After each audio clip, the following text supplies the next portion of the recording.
तुम आगे बढ़ो, हम तुम्हारे साथ हैं। तुम आगे बढ़ो, हम तुम्हारे साथ हैं। तुम आगे बढ़ो, हम तुम्हारे साथ हैं। विजय तुम आगे बढ़ो, हम तुम्हारे रमाई घरकुल योजनेची प्रभावी अंमलबजावणी झालीच पाहिजे। रमाई घरकुल योजनेची प्रभावी अंमलबजावणी झालीच पाहिजे। लाभार्थ्यांची रद्द झालेली यादी पुन्हा प्रकाशित झालीच पाहिजे।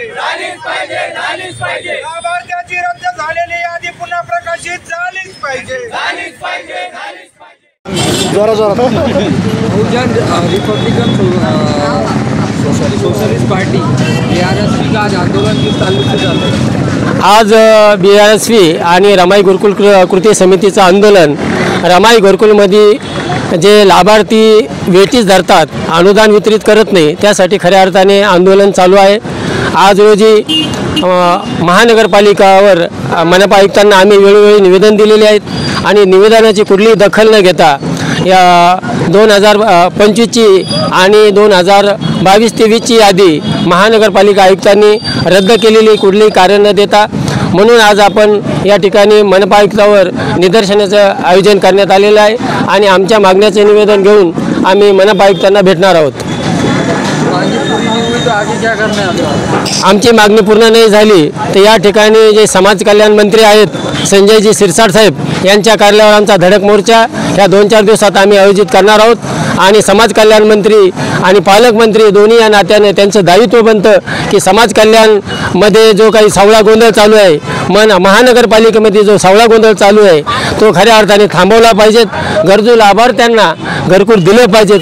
खऱ्या अर्थाने समाज कल्याण मंत्र्याचं याकडे दुर्लक्ष असल्याने खऱ्या अर्थाने लाभार्थ्यांना लाभ मिळत नाही आहे। आज का आंदोलन किस ताल्लुक से किया जा रहा है?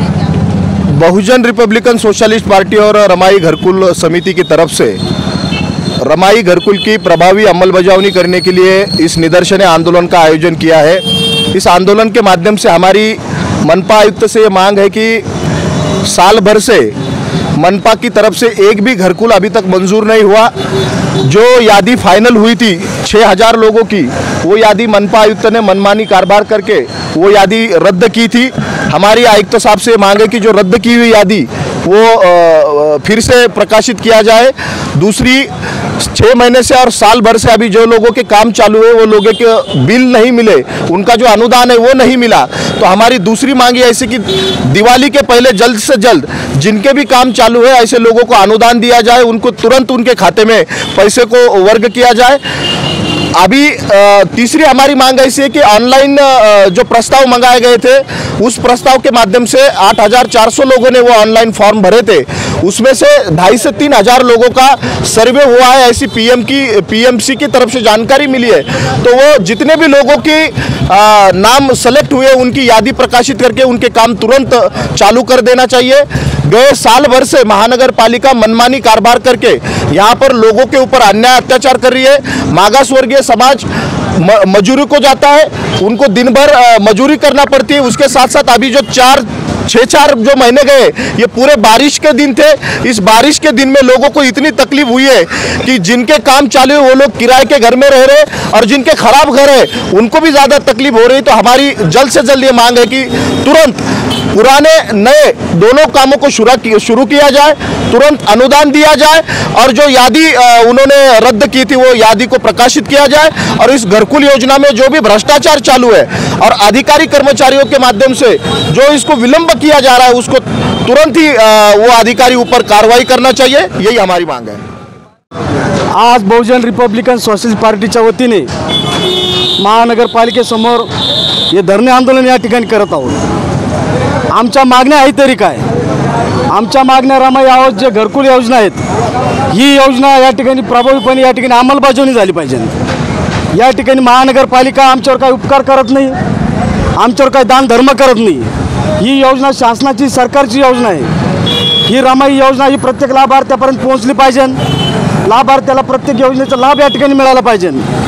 परंतु या ठिकाणी या महानगरपालिकेचे जे आयुक्त असतील या ठिकाणी मनमानी कारभार करून या योजनेचा लाभ जो खऱ्या लाभार्थीला असतो तो खऱ्या लाभार्थीला या योजनेचा लाभ या ठिकाणी दिला जात नाही। या ठिकाणी अनेक प्रकरणी या ठिकाणी खितपत पडलेले आहेत। जो खरा लाभार्थी आहेत तो खरा लाभार्थी या योजनेपासून वंचित असतो आणि या ठिकाणी खोटे कागदपत्र करून या योजनेचा लाभ हा त्या खोट्या लाभार्थ्यांना दिला जातो।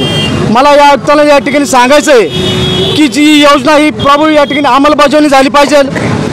या ठिकाणी योजनेची ज्या 2 वर्षापूर्वी 1 वर्षापूर्वी जी ऑनलाईन यादी झालेली आहे ती ऑनलाईन यादी पुन्हा प्रकाशित या ठिकाणी झाली पाहिजे।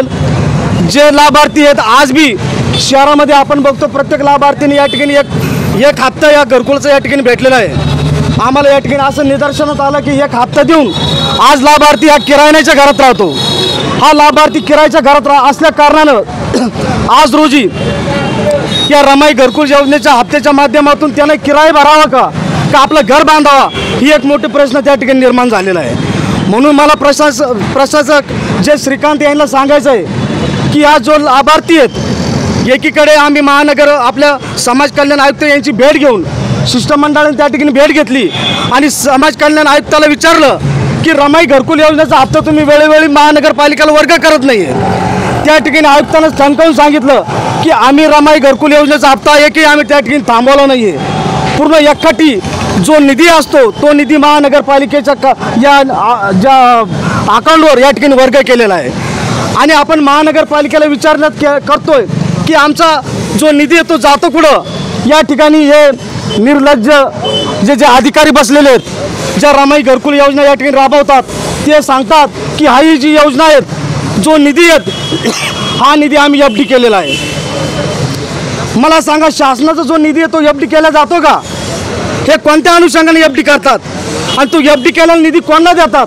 मग त्याच्यामधून जो व्याज भेटतं तर मग ते महानगरपालिका ते व्याज खातं का? आम्हाला या ठिकाणी सांगायचं आहे जो निधी येतो समाज कल्याण तुम्हाला निधी देतो तो तुम्ही या ठिकाणी FD केला नाही पाहिजे। प्रत्येक लाभार्थ्याला तो निधी दिला पाहिजे। जर या ठिकाणी निधी लाभार्थ्याला देता कामा येत नाही तर आम्ही या ठिकाणी जे महानगरपालिका असन जे श्रीकांत जे या ठिकाणी प्रशासक आहेत या ठिकाणी महानगरपालिकेचा जो या ठिकाणी ते अजेंडा या ठिकाणी राबवतात त्यांना मी या ठिकाणी ठणकावून सांगतो जे हे गोरगरिबी आहेत हे मागासवर्गीय समाज आहेत ते दीनदलित समाज आहेत त्या योजनेला ही योजना या गोरगरिबांना लागू आहेत। म्हणून प्रशासक जय श्रीकांत या ठिकाणी तुम्ही आमचा या निधी कुठल्याही प्रकारची FD करू नका। आमच्या प्रत्येक गोरगरिबाच्या खात्यावर तो वर्ग करा आणि जो निधी या ठिकाणी प्रलंबित आहेत तो निधी सर्वांना देण्याचं काम या ठिकाणी तुम्ही करावं। याच अनुषंगाने बहुजन रिपब्लिकन सोशलिस्ट पार्टी आज महानगरपालिकेसमोर या ठिकाणी आंदोलन करत आहे।